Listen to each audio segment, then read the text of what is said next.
Hello, and welcome to Digging Deeper, the Timeless Values Modern Experience Campaign virtual series. I'm Jerry Flagel, President and CEO of the Hoover Presidential Foundation, and we're so glad you're here with us tonight. In this five-part series, we'll look at the campaign piece by piece and answer your questions at the end of each and every presentation. During this series, which runs every Tuesday and Thursday evening through May 17th, we'll cover topics like what will the renovation include? How does the Hoover tax credit work? And how can I participate and maximize my tax savings? We'll record each session and post them on our Timeless Values website if you miss one of interest, so you can always go back and see it later. Now, tonight is our first episode in the series, and it's called Why Renovate? Why Now? In it, Hoover Presidential Library Director Tom Schwartz and I discuss the history of the library and its renovations and need for this renovation today. Let's get right to that discussion, and I'll be back later to answer any questions you may have. Just enter them in the Q&A section found at the bottom of your screen. Welcome to the first in our series of discussions about the Timeless Values Modern Experience Campaign for the renovation of the Herbert Hoover Presidential Library and Museum. I'm Jerry Flagel, President and CEO of the Hoover Presidential Foundation, and with me today is Tom Schwartz, the Library Director of the Presidential Library and Museum. Tom, let's start and take a look back at June 28, 1938 to see how this all came about.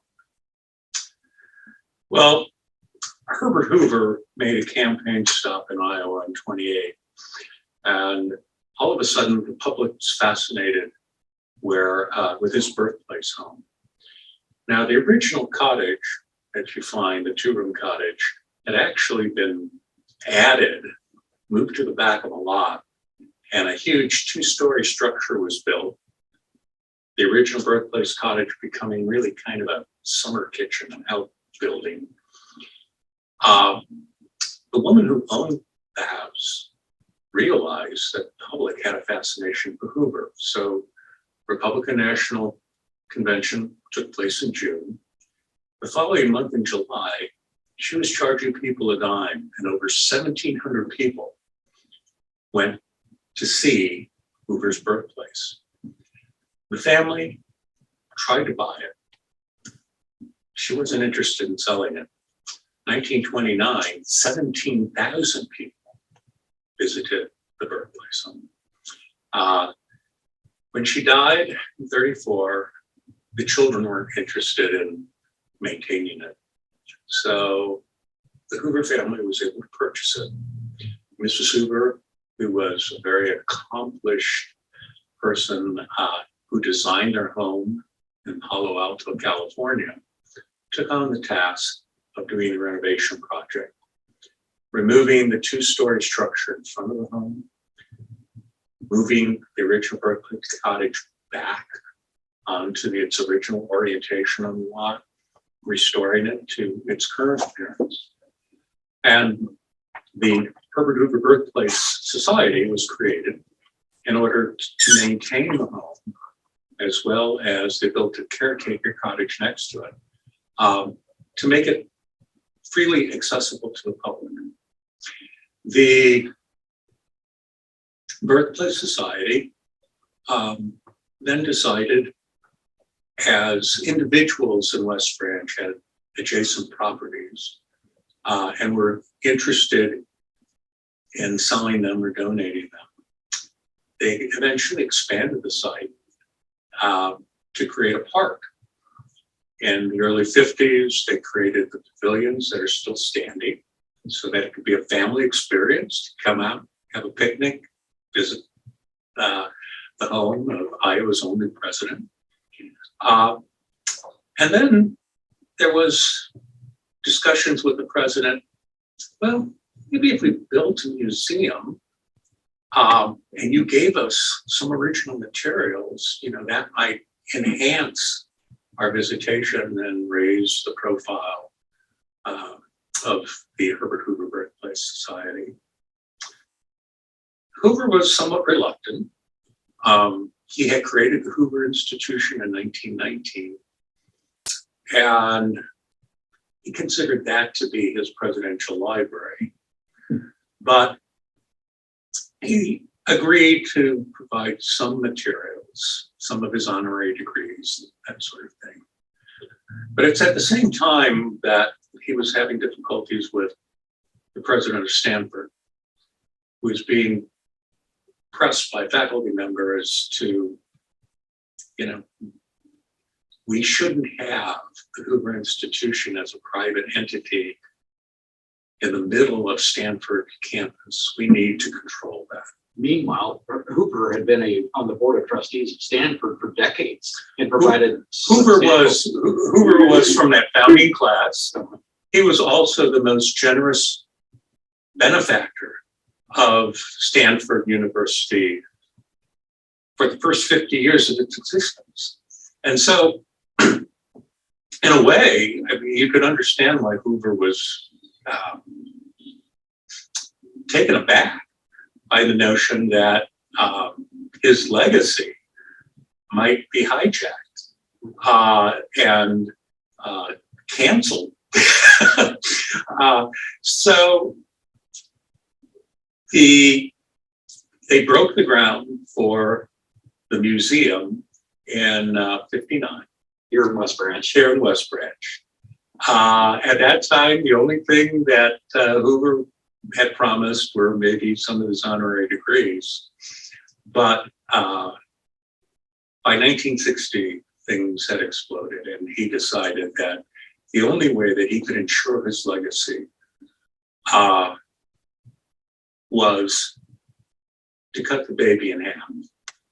And the museum project that was being undertaken by the locals, he made it a presidential library and museum. He used the Presidential Libraries Act passed by Congress in the 50s and decided West Branch would become his presidential library and museum. And that way, no matter what happened at Stanford after he died, he knew that his legacy would be safe in West Branch. And so that posed a bit of a problem. You see the cornerstone of the building dated 1960, but it had originally been designed just to be a very modest museum and not to hold Hoover's presidential papers. So immediately they needed to think about an expansion. Before they're even completed. Before it's even completed, that's right. Now, on Hoover's 88th birthday, on August 10th, 1962, he shows up with Harry Truman. And the original footprint of the building is completed. And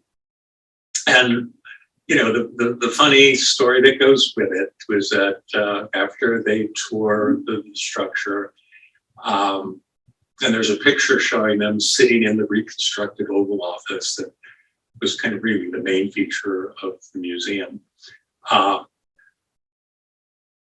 Truman turns to Hoover and says, "Well, Mr. President, you've got a damn fine museum. There's just one thing." And Hoover said, "What's that, Mr. President?" And Truman said, "It's too damn small." And Hoover laughed. He said, "That's okay. The federal government will compensate by overstaffing it." Kind of quintessential Hoover, right? What happens is that 180-seat auditorium is added a few years later, as well as a research room and a place for the archives for the papers. In the 70s, they expand the gallery space. There's yet another addition. And it goes from the original museum contained, it didn't talk about Hoover's childhood. It didn't talk about the Great Depression. And it didn't talk about his family. And so in the 70s, they decided, we really need to tell this story from cradle to grave and talk about his childhood and, talk about his family, talk about his presidency and the Depression. But it was pretty much a generic almost an encyclopedic entry in the way they presented it. The real change occurs in 1992. Richard Norton Smith is the director of the museum, and by his own admission, he was considered the P.T. Barnum of museum directors. He was able to get federal, with the board, the Herbert Hoover Birthplace Society had now become and transformed into the Herbert Hoover Presidential Library Association to support the library and museum.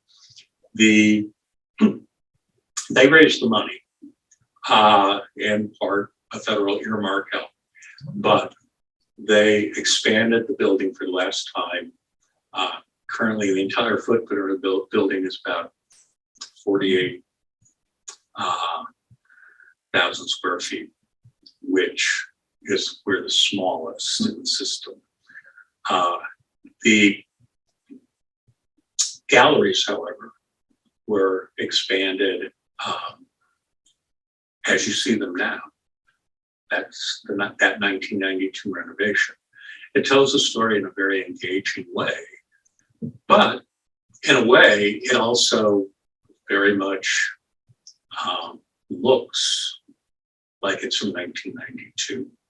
It has all of the old technology, which was state of the art at that time, such as the cathode ray television tubes that did the AV. All of those have been replaced because you can't get them anymore with flat screens. But if you look at the exhibit casing, it's curved to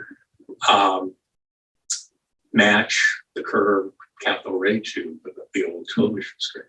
So what we've had is actually the original building and 3 renovations in the first 30 years of existence. And now that was 1992. Now we're in 2022, 30 years later. Has anything happened between 92 and 22?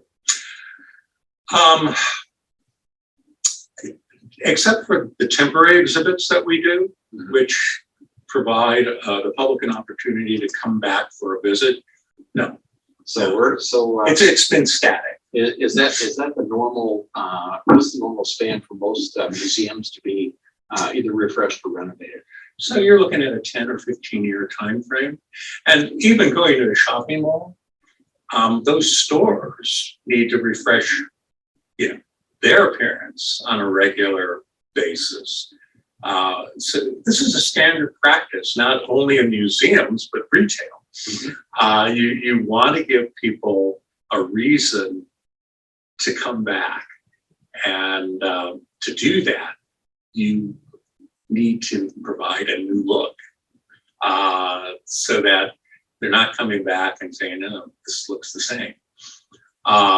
And so we're well overdue. So time to fast forward. Now we're in 2022, and we're looking at a museum renovation. We've also obviously got a capital campaign that is ready to go forth to raise money for it, because one of the things that I should point out is presidential libraries, although they're owned by the federal government because everything is gifted to them and they operate it, as far as the extras or any kind of museum renovations, the funds have to be raised privately, correct? Yes. I mean, I think when the system began, everyone expected for the federal government to provide the maintenance and pay for all of the expenses in perpetuity. What no one thought about was how many presidents are we going to have after we create this system, and will we be able to support that? And I think they came to a realization in the mid-1980s with Ronald Reagan. This is an unsustainable system the way that this was originally set up. And so we're going to require foundations now to provide an endowment for support And more foundations have been asked to pick up more of the cost involved with presidential libraries. When Hoover decided to make it a presidential library, he was doing the government a favor, because at that time, all of his personal effects and papers were considered his personal property. And the only way for the government to get control of these was to build a presidential library and then turn it over to the federal government. And then the federal government was able, to become in possession and to become the caretaker for all of these materials. That changed with a Supreme Court decision regarding Richard Nixon's papers. The court didn't rule until when Jimmy Carter was president that presidential papers are public papers. But that ruling didn't apply to Carter. It applied for every president down the line. So it first applied to Reagan. Okay. So really, at the Hoover Presidential Library Museum, tell us about what's being contemplated to change. Obviously, the Presidential Foundation is going to lead with as far as for the fundraising effort, so forth like that. So tell us about, are we going to completely remove everything? Is it going to be a spit and polish? Tell us a little bit about what the plan is right now. So obviously the most affordable option would be to put lipstick on a pig and just to try to enhance what's already there. That had been looked at, and it's not really a good option. When you think about that 30-year period since the last renovation, all of the scholarship that's appeared that has been reevaluating Hoover in a much more positive light. And also the advances in technology and in museum exhibitry, the way we tell stories. It's all changed. And so the best way to take Hoover into the 21st century and into 21st century, presented to 21st century audiences, is to completely rethink how we represent that story in the galleries. So we'll be starting from scratch then. Yes, In essence. yeah. Like clean slate. Well, tell us a little bit about the firm that has been hired that did the concept design that will do the museum renovation on there. You've had some previous experience with them on there, but that wasn't just the rubber stamp. There was a pretty thorough process they went through. Give us your thoughts on that. So BRC, Imagination Arts, the founder of the company, Bob Rogers, BR and BRC. And even though he's kind of stepped back, he's very much involved with this project. I got to know Bob back in the early 2000s when we were working on a project together in Springfield, which some people may know, the Abraham Lincoln Presidential Museum. That was their first project to do a presidential museum. And I didn't really quite know what to think of these folks from California who seemed a little bit too slick and a little bit too self-assured. What I realized in working with them is that they're professionals at the highest level, and that they really do take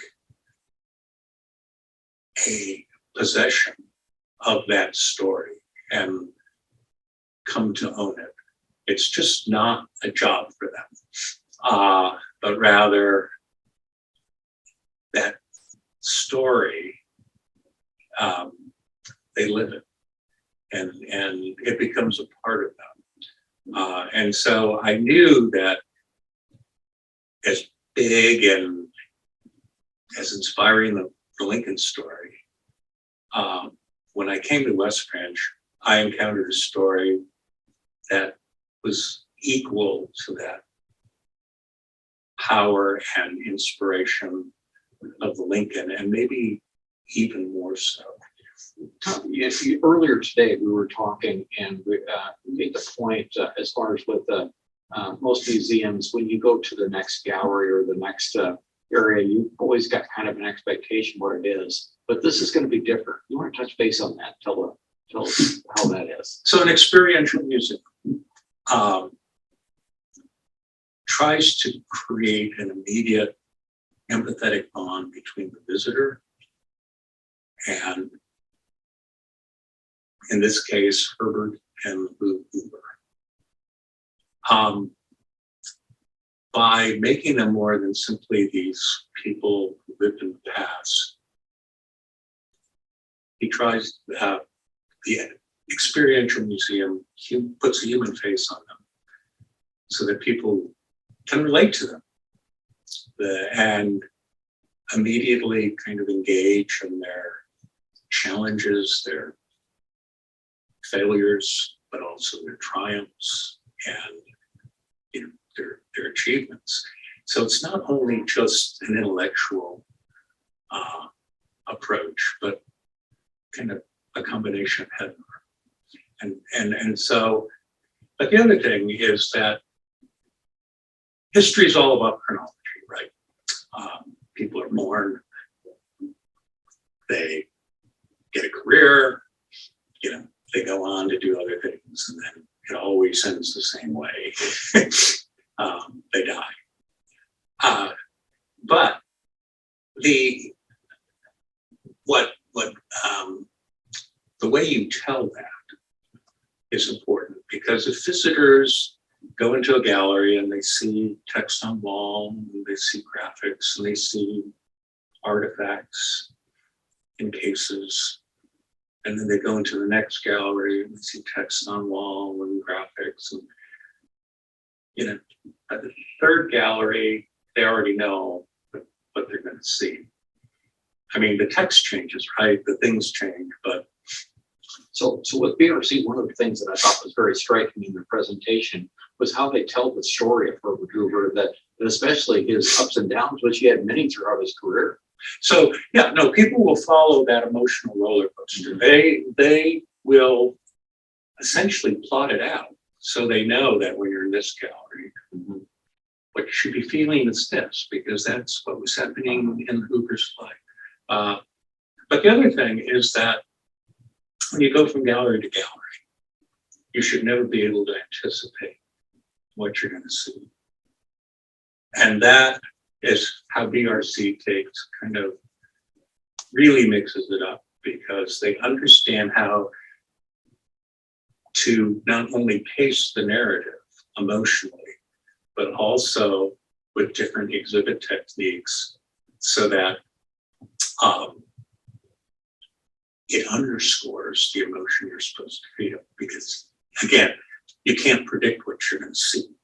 So it'll be different than the current exhibit, which is, I call it more the diorama style, very informative on there. But if people follow along, they're going to be emotionally involved in this thing. Right, and that's exactly what you want them to be. You want them to immediately care about these people, and they want to know the outcome. They want a happy ending, and they don't know if they're going to get it or not. But it's very hard to do. I mean, it's much easier to kind of just do kind of like the old Dragnet Joe Friday, just the facts, man. And a lot of museums do that, and that's fine. Mm-hmm. But not everyone, So this is not going to be your grandfather's presidential museum. No, not at all. Mm-hmm. I mean, people go into the library now, and they get this. They get a wonderful story, and they also don't expect to meet Herbert Hoover and Lou Hoover as being these accomplished people and being humanitarians and providing that quiet leadership to help people reach their full potential. And, that's the major takeaway, because what we're presenting is not just something from history, but again, the timeless values that the Hoovers represent. Those, the takeaway from people leaving, they should say, wow, the Hoovers really did remarkable things. And yet that was kind of the power of one. They were able to enlist others in achieving some great things. And what it does, hopefully, is get people to think, well, what can I do? How can I provide public service or fill a need? And, that is what we hope will be on everyone's mind. Well, I think the other that obviously you found when you were at the Lincoln Presidential Museum too is with BRC is it's not that the technology drives the story drives what technology is needed, correct? Right. And, the other thing that we found when people said that they found it to be a very interactive museum, it wasn't because there were lots of touch screens or anything like that. What they were talking about is emotional interactivity with the story. Yeah. And when people said, this is the first museum I felt something, and that's very important. The other great takeaway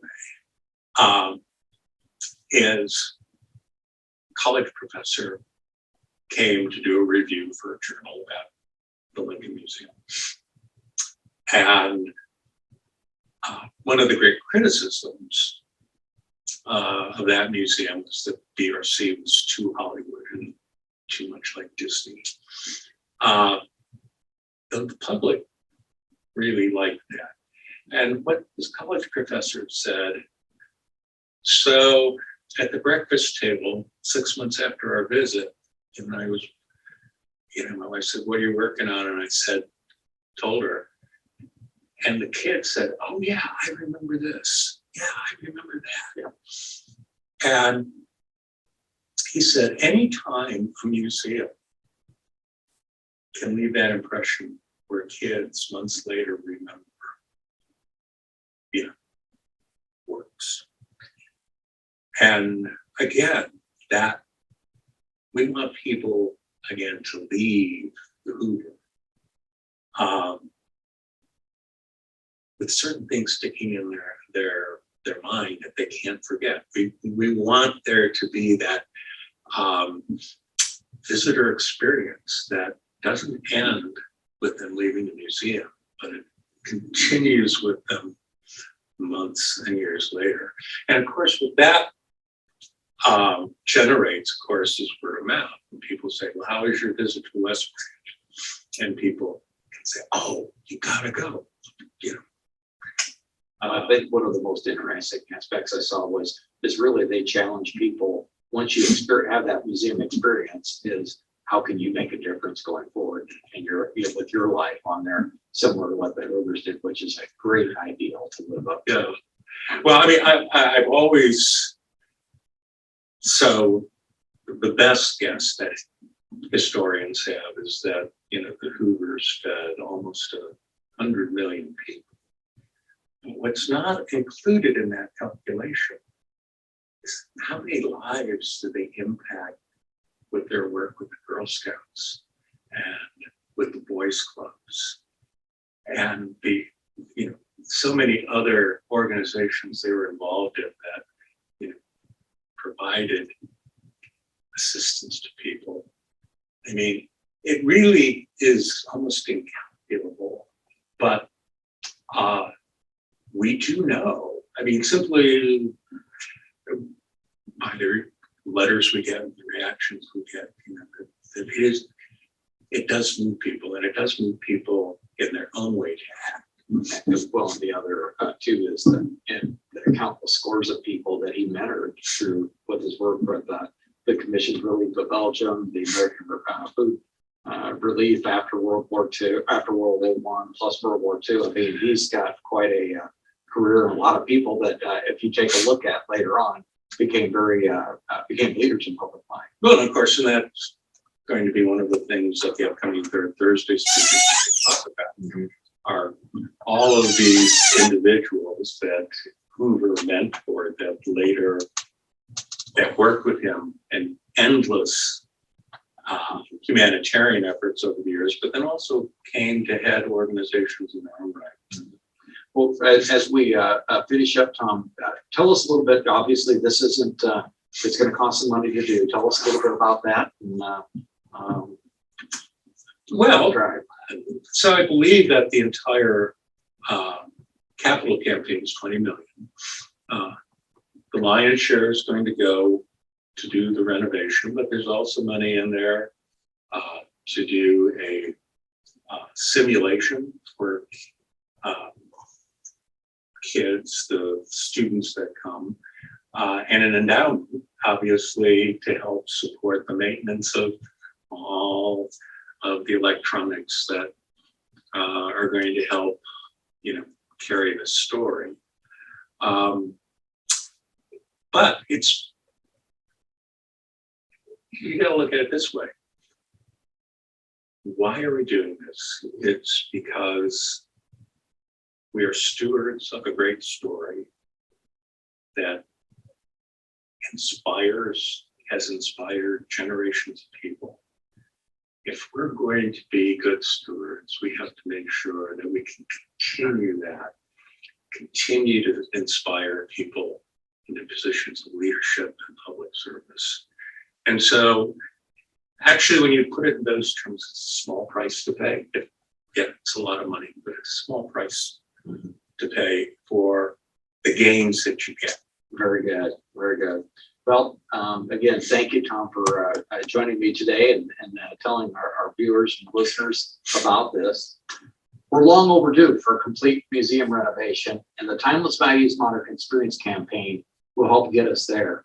It's set up so people can participate at any financial level in support of the project.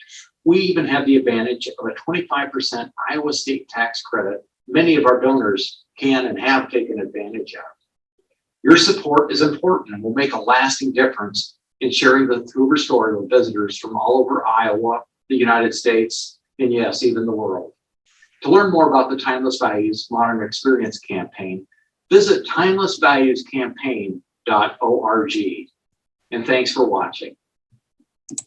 Well, I hope everyone had a chance to enjoy this presentation. Obviously, it was taped a little earlier, but because of schedules, we did that. But I am here live now and would be happy to entertain any questions from the audience. I've got already a few come in, so I'll go ahead and answer those. And if anybody on wants to ask further ones, that'd be terrific too. So the first one I have is from Sally asked, this is really interesting, the history of the museum.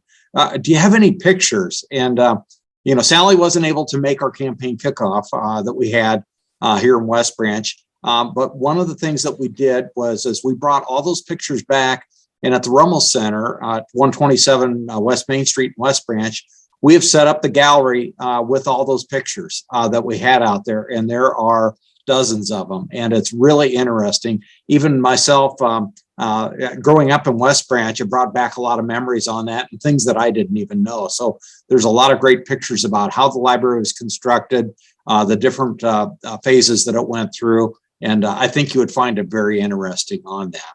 So Fred wants to know on the history of again, another history question on the Hoover Presidential Museum and Library. He says, boy, I'd like to know more how that was all put together, because it is definitely intriguing, the story with Herbert Hoover, Stanford University, really the split between the president of Stanford University and Herbert Hoover, and how they ended up in West Branch. And there was a book written called Doors of Opportunity. And we have that available here at the Rummel Center at the Hoover Presidential Foundation offices. It's only $15. We just did a reprint last year on it, and it tells about a lot of the history with Herbert Hoover, but it really delves into how the library and how the park came into place on that. And I think you would find it very interesting on that. Or give us a call at our office or email us, and we could send a copy out to you as well. Next question I have is, it's from Frank. And Frank asks, he says, endowment was mentioned. He says, how does that apply to Hoover? That was a good question. And I think Tom talked a little bit about it at the end. I'll go back in the big picture. Is one of the things on it is the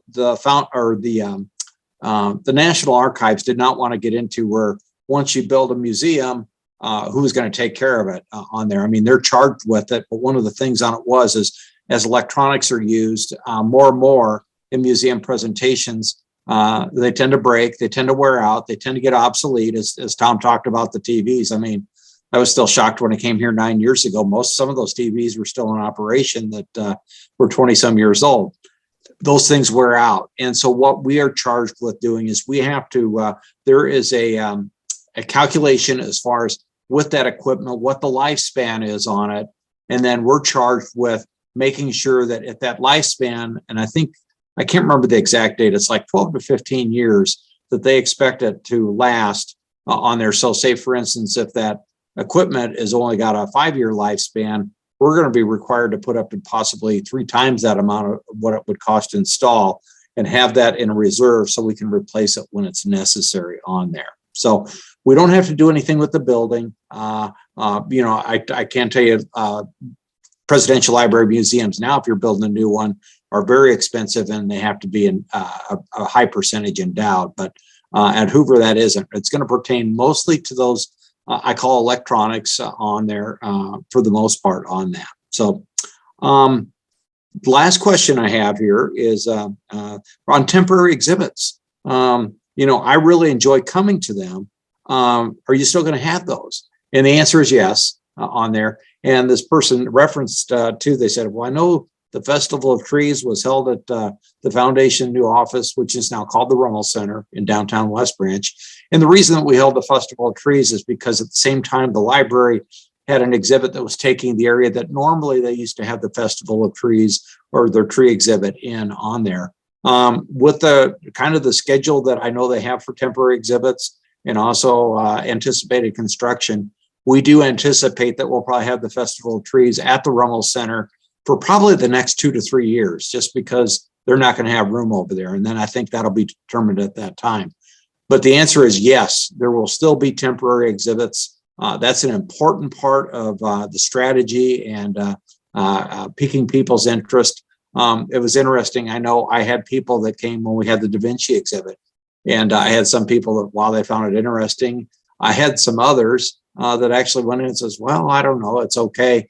And they ended up, they'd never been to Hoover before, and they went through the galleries and were just fascinated. And that's what they really talked about. Those are the type of things that we try and do with that, with temporary exhibits to bring in. And we got another one coming up on May 28th, having to do with the Russian famine. And it's going to be very interesting, especially when you take a look at what's happening with Ukraine and all the food problems they're having over there right now. So anyway, again, I appreciate the questions, and that's pretty much all the time we have for questions right now. I'd like to thank our guest, of course, Library Director Tom Schwartz, for some great information. And of course, thank you too for joining us tonight. Please register for episode 2, Reimagining the Museum, which airs this Thursday night at 6 p.m. And you'll really enjoy it. We talked a little bit about it tonight, about the new museum. Well, Matt Solari, who is going to be our guest, is the Vice President and Creative Director at BRC Imagination Arts and was directly involved in the concept design. And Matt will really be able to dive in and tell you about the exhibit. And it's really exciting. BRC is a premier builder of exhibit spaces, and we'll look at the possibilities that lie ahead for the new exhibit renovation. That's all we have time for tonight. Be sure to visit timelessvaluescampaign.org to learn even more about this project. And thank you again for participating in this effort. Have a great day.